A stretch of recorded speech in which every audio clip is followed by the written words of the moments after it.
Okay, so what we're doing here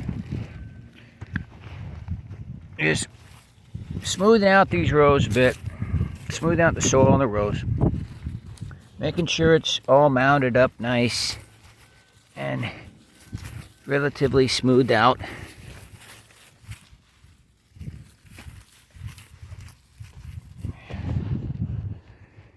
And then we're making little cross rows here with our finger, just, making a little line, 1/2 inch deep, whatever, across the row.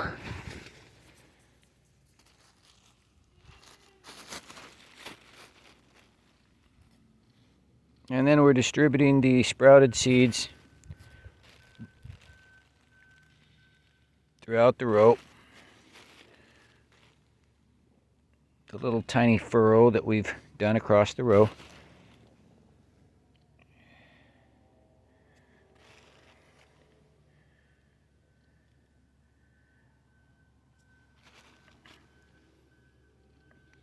The idea is that we want beets growing across the wide row, completely across the wide row, to make the maximal use of the row,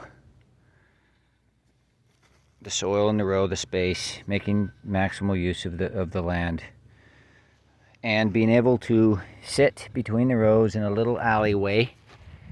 It's about butt wide, depending on how big your butt is, of course, but for me, this is just fine. Just a nice little furrow. I like to sit down and work with my plants, okay? I'm not going to stoop over while standing to do this work. My spine would be shot if I did that, right? You got to take care of the back. So,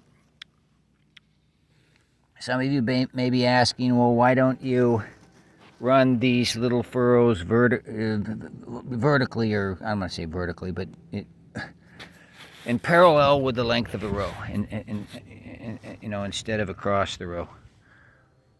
Well, the main reason I'm doing that is because I got my choice of dimensions. Either I do it that way, and then I can thin out the other way later, or I can do it this way.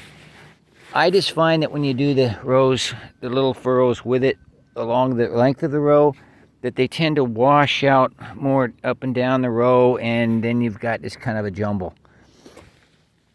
And then you don't know how you're thinning. The idea is we're going to thin these, but that they're already spaced well here, 3-4 inches across the entire width of the row. So I'm just closing up these little furrows a little bit. Usually the beets would be planted a little deeper, but since they're sprouts, I'm just covering them with a little bit of the soil, just enough. The sunlight's going to be warming these, and they're going to be coming up. So I cover them up a bit, just enough with the soil lightly.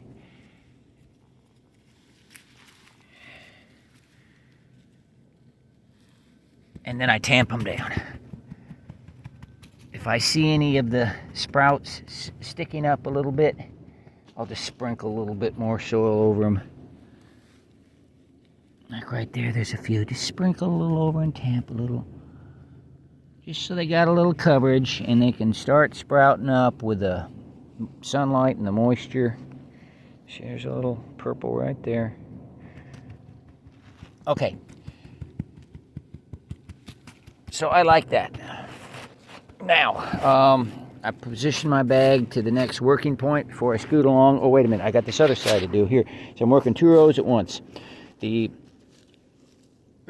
red mammoth giant fodder beets in that row, and the early wonder beets here in this row.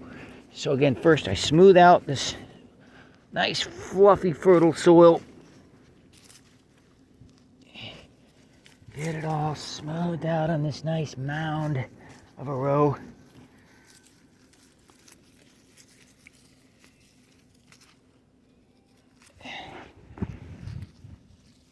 Okay. And then I make my little furrows every 3-4 inches. Just like a 1/2 inch deep.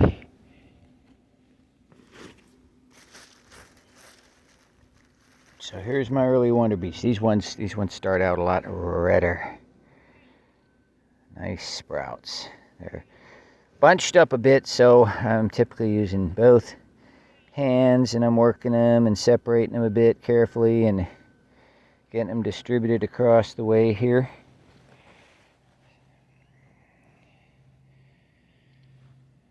So I'll continue to do that with two hands and cover them up and tamp them down, and I'm almost done with these 2 rows. So this is a great experiment. Stay tuned to see how we grow these wonderful beets from sprouts here in Zone 8 at the Florida-Alabama border on the Escambia River at Escambia Lakes on December 29, 2023.